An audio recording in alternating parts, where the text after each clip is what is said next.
जय गुरु जी। संगत जी, शुक्राना गुरु जी।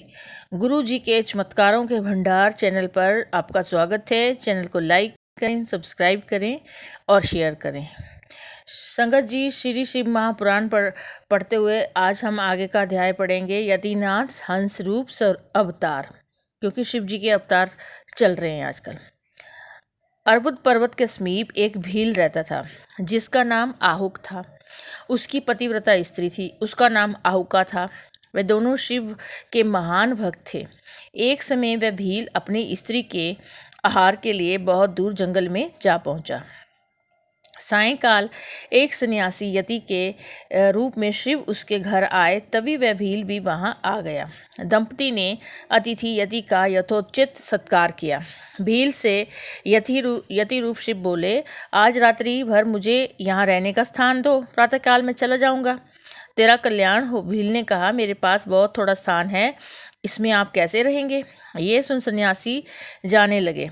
तब भील पत्नी ने पति से कहा, तुम दोनों अंदर सो जाओ, मैं रात्रि को बाण आदि से सुसज्जित रहूंगी। इससे अतिथि धर्म का पालन हो जाएगा। अतिथि को लौटाओ मत। पत्नी की बात सुनकर भील ने कहा, नहीं, तुम और सन्यासी अंदर सो रहना, मैं बाहर रहूंगा। उन्होंने सन्यासी यति को रोक लिया और पत्नी तथा सन्यासी अंदर झोपड़ी में सो रहे। भील बाहर बाणों आदि से युक्त होकर रहा, परंतु रात्रि में उसे वन्य पशुओं ने मार दिया। प्रातःकाल होने पर यति तथा उसकी पत्नी ने भील को जब मरा हुआ देखा तो वो बड़े दुखी हुए। इस पर भील की पत्नी ने सन्यासी से कहा, हे यतिवर, आप दुखी ना हो। मेरे पति ने अपने प्राण धर्म में दृढ़ रहकर गंवाए हैं। मैं इनके साथ सती हो जाऊंगी, क्योंकि यही सनातन धर्म है। तुम निश्चिंत होकर यथास्थान जाओ। ऐसा कहकर वह भील पत्नी चिता बनाकर भस्म होने लगी। तभी शिवजी साक्षात प्रकट हो गए। उन्होंने वरदान दिया कि तुम दोनों दूसरे जन्म में राजा रानी होंगे तथा मेरा सन्यासी रूप वाला शरीर तुम्हारी हंस होकर सहायता करेगा। शिव के प्रसाद से भील राजा होकर निषाद देश में उत्पन्न हुआ। उसका नाम नल हुआ।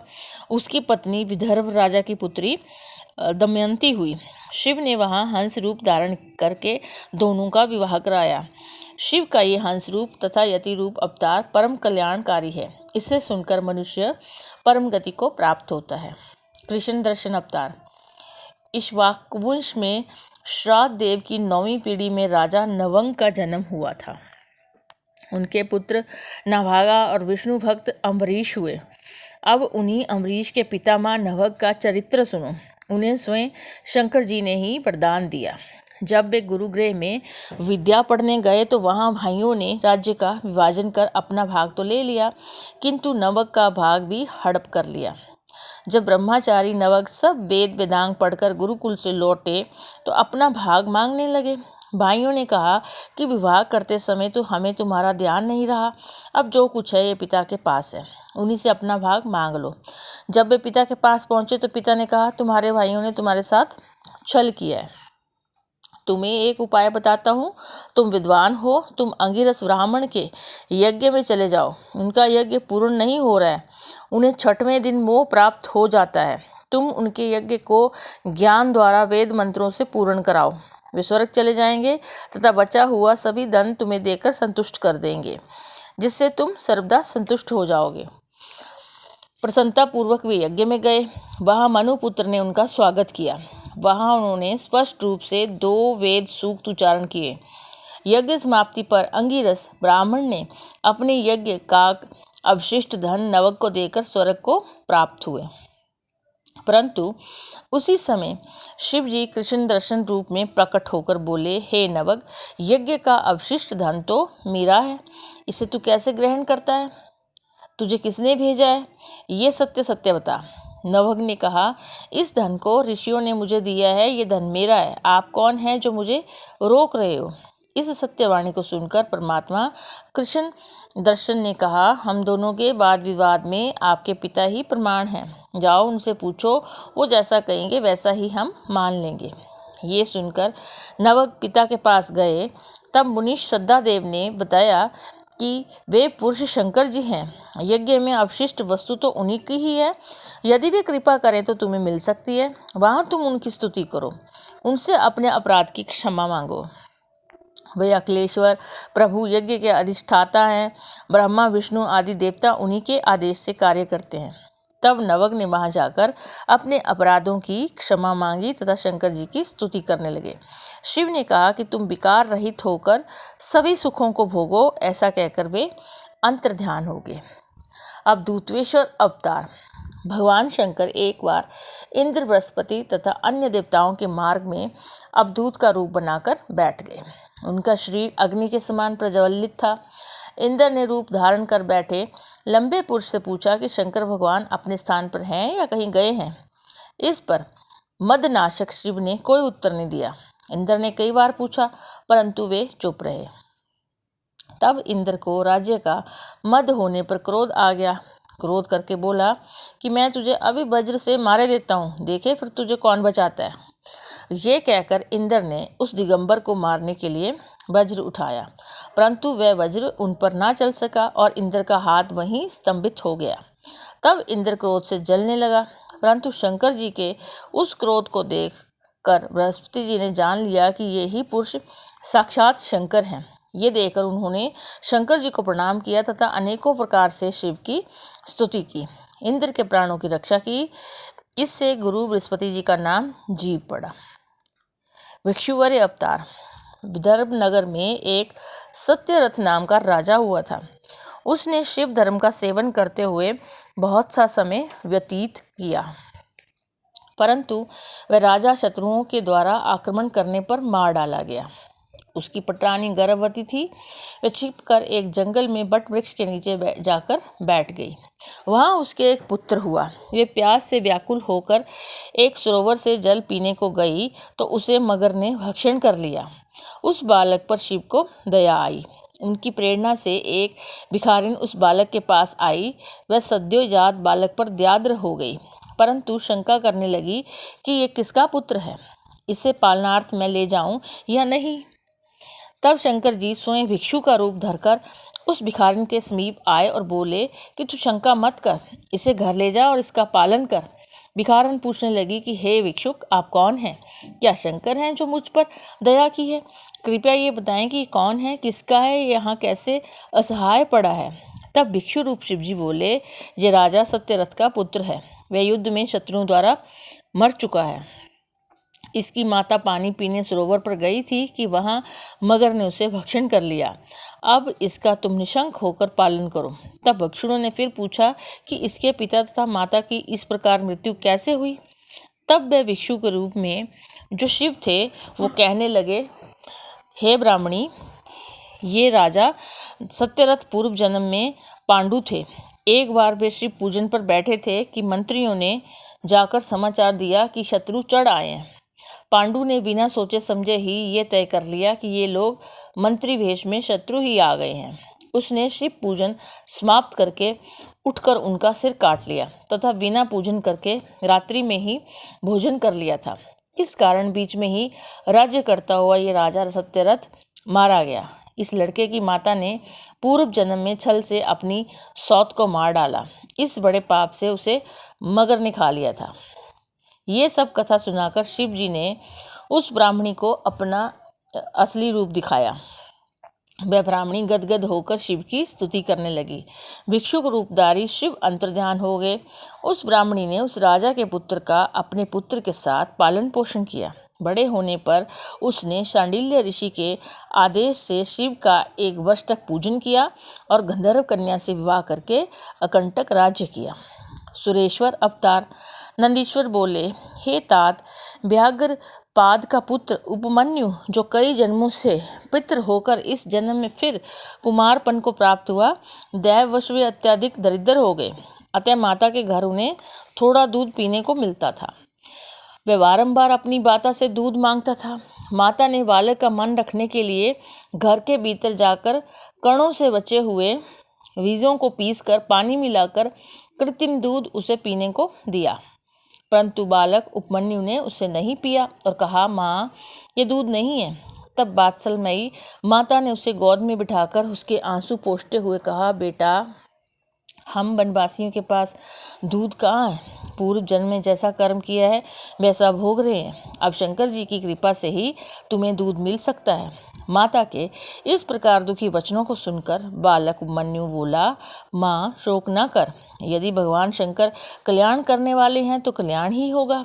यदि महादेव भी कहीं हैं तो वे शीघ्र या देर में अवश्य दूध देंगे। मैं उनकी कृपा के लिए तपस्या करूँगा। ऐसा कहकर माता को प्रणाम करके वह हिमालय पर जा पंचाक्षर मंत्र नमः शिवाय जपने लगा।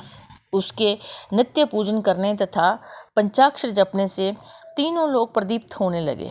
बालक के पास शंकर जी पार्वती के साथ इंद्र और इंद्राणी का रूप धारण कर हाथी पर सवार होकर आए। उससे कहने लगे कि तुम वर मांगो, मैं तीनों लोकों का राजा देवताओं का स्वामी इंद्र हूँ। तुम निर्गुण रुद्र को पूजोगे तो देव जाति से निकाल दिए जाओगे और पिशाच बना दिए जाओगे। ये सुनकर उपमन्यु अपने तप में विघ्न समझ पुनः जप करने लगा। उसने इंद्र से कहा, तुम रुद्र को जानते ही नहीं, वे देवताओं के स्वामी हैं। मैं अच्छी तरह जानता हूँ कि शंकर से परे कोई तत्व नहीं है। तुम यहाँ उनकी निंदा ना करो। तुमसे तो क्या, ब्रह्मा और विष्णु से भी मैं वरदान नहीं चाहता, परंतु अब यदि तुम मेरे सामने शंकर जी की निंदा करोगे तो मैं तुम्हें भस्म कर दूंगा। उसने भस्म उठाकर अघोर मंत्र से अभिमंत्रित कर इष्ट देव के युगल चरणों का ध्यान कर तुरंत इंद्र पर छोड़ दिया, परंतु वे साक्षात शंकर भगवान थे। तुरंत प्रकट हो गए। उस बालक को हजारों दूध, दही, अन्न आदि के समुद्र तथा भंडार वहाँ ही दिखाए। बालक ने उनसे आओ आओ कहकर दंडवत किया। माता पार्वती जी ने उन्हें गोद में लेकर कुमारवत प्यार किया, उन्हें अपना अक्षय कुमार बनाया। उसने शिव की भक्ति मांगी। शिव जी ने अजर अमर भक्ति दी। ये समाचार उसने माता को प्रणाम कर निवेदन किया। माता बड़ी प्रसन्न हुई। वही उपमन्यु शिव कृपा से सबका पूज्य बन गया। इस प्रकार शिव ने उपमन्यु के लिए सुरेश्वर इंद्र का अवतार लिया था। ब्रह्मचारी अवतार। दक्ष की पुत्री सती जी जब शिव के अपमान के कारण भस्म हो गई, तब हिमालय के यहाँ मैना के गर्भ से पार्वती के रूप में प्रकट हुई। नारद जी की प्रेरणा से शिव को प्राप्त करने के लिए उन्होंने कठोर तप किया। शिव जी ने उनके व्रत तथा प्रेम की परीक्षा लेने सब ऋषियों को भेजा। वे भी परीक्षा लेकर चले गए। तब स्वयं शिव जी उनकी परीक्षा लेने सुंदर ब्रह्मचारी के वेश में आए। पार्वती जी ने उनकी अर्घ्यपात से पूजा की। ब्रह्मचारी ने तप का कारण पूछा तो उन्होंने अपना सारा वृतांत सुनाया। इस पर ब्रह्मचारी ने कहा, तुम्हारी बात समझ में नहीं आती। शंकर दिगंबर हैं, उसके पास बूढ़ा एक बैल है तथा त्रिनेत्रा और चिता की भस्म धारण करने वाला है। देवताओं में से किसी को वर्ण करने की सोचती तो अच्छा था। उसे तो मैं अच्छी तरह जानता हूँ। तुम जैसी अनुपम सुंदरी के लिए वह कदापि योग्य वर नहीं है। इस पर पार्वती जी उनसे नाराज हो गई और उससे पुनः कुछ कहने की चेष्टा करने पर सखियों से उसे आश्रम से निकाल देने को कहा।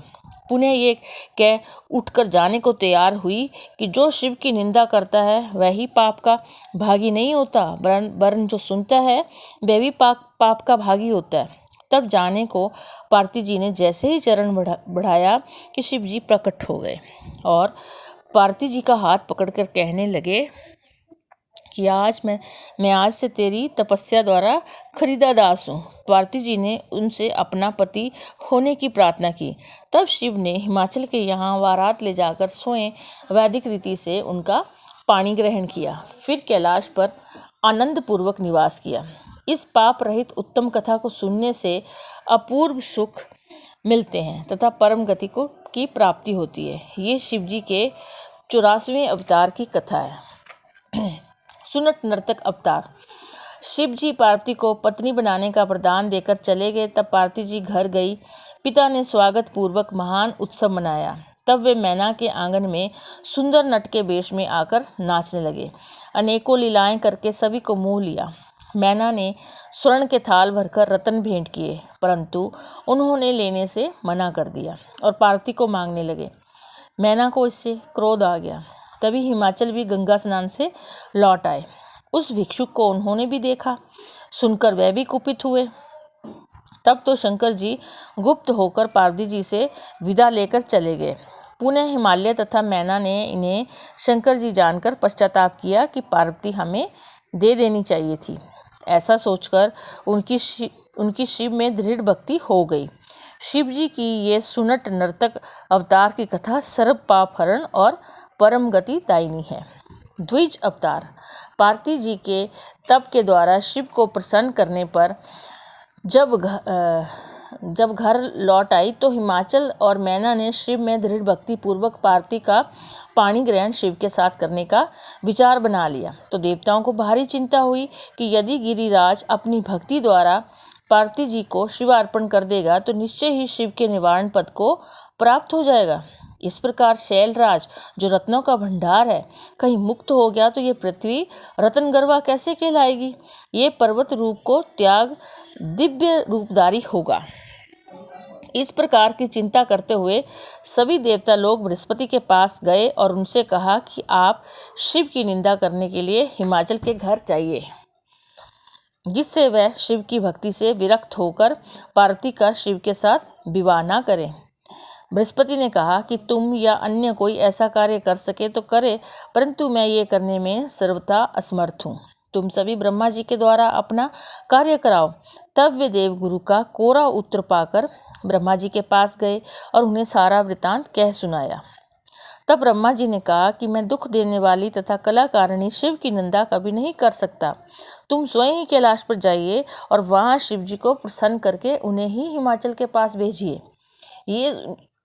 ये सुनकर सभी देवता कैलाश पर गए। शिव जी प्रसन्न हुए।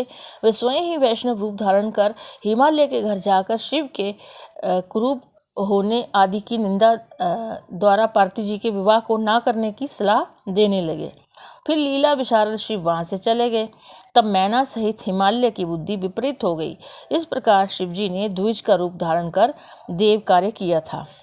अश्वत्थामा अवतार नंदीश्वर बोले, हे सनत कुमार, देवगुरु बृहस्पति जी के भारद्वाज हुए और भारद्वाज के द्रोण नामक योनिज पुत्र हुए। उन्होंने कौरवों का आचार्यत्व प्राप्त किया। कौरवों के 6 महारथियों में महान तथा प्रमुख थे। उन महात्मा ने पुत्र के लिए शिवजी का महान तप किया। शिवजी के प्रसन्न होने पर उनके वरदान से अजय महान पराक्रमी पुत्र प्राप्त किया। वही पुत्र अश्वत्थामा नाम से विख्यात हुआ। वह महाबली महाभारत के युद्ध में कौरवों का सहायक हुआ। सभी पांडव उसे जीतने में असमर्थ हुए। उसे जीतने में असमर्थ जानकर श्री कृष्ण के उपदेश ने काम किया। फिर शिव कृपा से ही अर्जुन ने उनके चलाए ब्रह्मास्त्र नामक अस्त्र को परास्त किया। उसने अपनी वह शक्ति उत्तरा के गर्भ पर भी छोड़ी, परंतु शिव जी की कृपा द्वारा उसे श्री कृष्ण ने सुदर्शन द्वारा निवारण किया। बाद में श्री कृष्ण ने पांडवों को ब्राह्मण श्रेष्ठ अश्वत्थामा के चरणों में गिराया। तब अश्वत्थामा ने पांडवों और श्री कृष्ण को अनेकों वरदान दिए। किरात अवतार व्यास जी के उपदेश से अर्जुन ने शिव का भारी तप किया। वे शिव मंत्र के प्रभाव से भारी प्रकाशमान हो गए। अर्जुन को अपनी विजय में संदेह नहीं रहा। अर्जुन के तपस्या पर जाने के बाद पांडव चिंतित तथा दुखी रहने लगे। तब पुनः व्यास जी वहाँ आए। पांडवों को अनेक कथा सुनाने लगे। उन्होंने कहा कि मनुष्यों को बहुत सी विपदाओं का सामना करना पड़ता है। राजा नल पर इससे भी ज़्यादा मुसीबत आई थी। मनुष्य बाल्यकाल से मरण तक आपत्तियों को ही भोगता है, अतः शिव की आराधना करनी चाहिए। अर्जुन के तप से जो तेज निकला उससे सभी जीवधारी दुखी होने लगे। तब देवराज इंद्र ब्राह्मण का वेश धारण कर वहां आए। उन्होंने अर्जुन से पूछा, आप ये तपस्या क्यों कर रहे हो? राज्य के लिए? परंतु अर्जुन ने कहा कि ये तप केवल व्यास जी के वचनों को मानकर कर रहा हूँ। इंद्र ने उन्हें अपना वास्तविक रूप दिखाया तथा शिव जी की पार्थिव विधान से पूजा करने को कहा। तब अर्जुन मुनियों की भांति एक पैर के तलवे से खड़े होकर सूर्य से दृष्टि लगाकर मंत्र जपने लगे। निर्वात गति से पंचाक्षर जपा। उनके तप तेज से देवता भी भस्मित होने लगे। उसी समय मूक नामक दैत्य दुर्योधन का भेजा हुआ शंकर का रूप धारण करके वहां आया। वह अपने वेग से पर्वतों को तोड़ता हुआ बड़े वेग से चला। उसे देखकर अर्जुन ने विचार किया कि क्या ये कोई शत्रु का भेजा हुआ दुष्ट तो नहीं है, क्योंकि जिसे देखने पर मन व्याकुल हो जाए वही शत्रु है। इसका आचरण ही इसकी दुष्टता को बता रहा है। तब विचार कर वहीं बैठे ही अर्जुन ने उस शंकर पर बाण चला दिया। तभी अर्जुन की परीक्षा के लिए गणों सहित शिवजी यहाँ आए और उन्होंने किरात का रूप धारण किया। वे कंधे पर तरकस धारण किए हुए थे तथा गणों सहित भीलों के राजा बने हुए थे। वे भीलों की भांति शब्द करते हुए चले। वे भी शूकर का पीछा करने लगे। फिर वह शूकर पर्वताकार होकर रूप वाला हो गया। अर्जुन के बाण के साथ साथ किरात रूप शिव ने भी उस पर बाण छोड़ा। शिव का बाण उसकी पूंछ में तथा अर्जुन का बाण उसके मुख को पार कर पृथ्वी में समा गया और शूकर मर गया। देवता प्रसन्न हुए तथा पुष्पों की वर्षा की। मरते समय दुष्ट ने अपना रूप दिखाया, जिससे अर्जुन ने सोच लिया कि यही दुष्ट था जो मुझे मारने आया था। किरात अर्जुन विवाद। तभी शिवजी ने अपना भक्त भेजकर शूकर से अपना बाण मंगाया तथा वहां अर्जुन भी बाण लेने गया। तब उन दोनों में विवाद छिड़ गया। अर्जुन ने बाण ले लिया। गण ने कहा, ये दोनों बाण हमारे हैं, इन्हें मुझे दो। गण ने अर्जुन से कहा, तुम झूठे तपस्वी हो, यदि तेरा है तो तू मुझे इसका फल दिखा, मैं इसे पहचान लूँगा। अर्जुन ने कहा, बाण के फल पर मेरा नाम अंकित है, तुझे क्या दिखाऊं? तेरे स्वामी को ही दिखाऊंगा। तेरे साथ मेरा युद्ध शोभा नहीं देता, तेरे स्वामी से ही मेरा युद्ध होगा। इसके बाद शिवजी किरात भेष में सेना लेकर अर्जुन के पास युद्ध करने आ गए। अर्जुन भी धनुष बाण लेकर तैयार हो गया। किरातेश्वर ने अपने दूत से कहलवाया कि हे तपस्वी, तुम बाण को छोड़कर चले जाओ, क्यों एक छोटे से बाण के लिए इतना भारी युद्ध करते हो? इस पर अर्जुन ने उससे कहा कि तुम भीलराज से कह दो कि यदि मैं ऐसा करूंगा तो मैं कुल कलंकी कहलाऊंगा। मैं युद्ध अवश्य करूंगा। कहीं सिंह भी श्रृगाल से भयभीत होता है, वंशज से राजा भयभीत नहीं हुआ करता। ये सुनकर किरात रूप महादेव जी अर्जुन के बहुत ही निकट तक आ गए। इसके बाद अर्जुन ने शिव जी का स्मरण करके भारी युद्ध प्रारंभ कर दिया। भीलराज ने भी अपने पैने बाणों से अर्जुन को भारी पीड़ा दी। अर्जुन की भारी मार से भीलराज के गण भागने लगे। अर्जुन भारी बाणों से शंकर जी पर प्रहार कर रहे थे और शंकर जी अर्जुन पर बाण चलाते हुए दया दिखा रहे थे।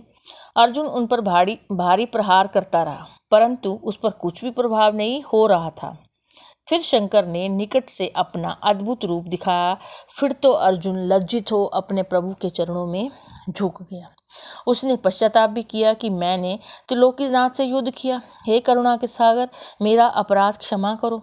तब शंकर भगवान बोले, हे अर्जुन, तू खेद मत कर, तू मेरा बड़ा भक्त है, ये तो मैंने तेरी परीक्षा ली थी, तू शोक त्याग दे।